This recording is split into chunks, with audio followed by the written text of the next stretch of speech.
We've already had our first freeze. Time now to think about winter weather.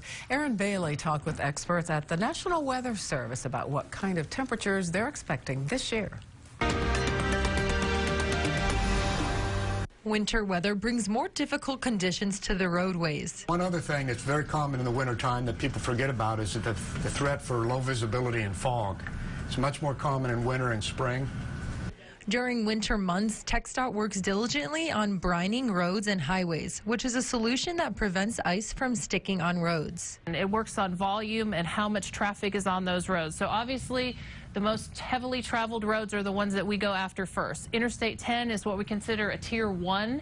The system has 4 tiers, which determines the order of when roads are brined. TxDOT San Angelo already has 140,000 gallons of brine ready for this winter. When they're putting the brine out, like when they do the loop and they do 87 and 277, they are going probably no more than 55 miles an hour.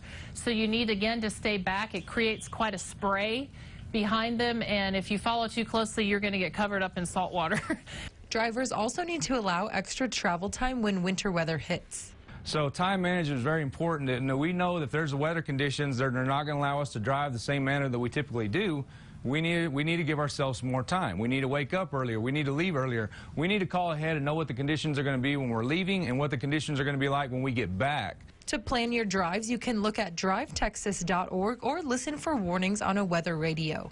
Yeah, the NOAA weather radio, all of our hazards that we issue from this office for this neck of the woods, 24 counties around here, all those warnings and advisories go out on NOAA weather radio. For News Connection, I'm Erin Bailey.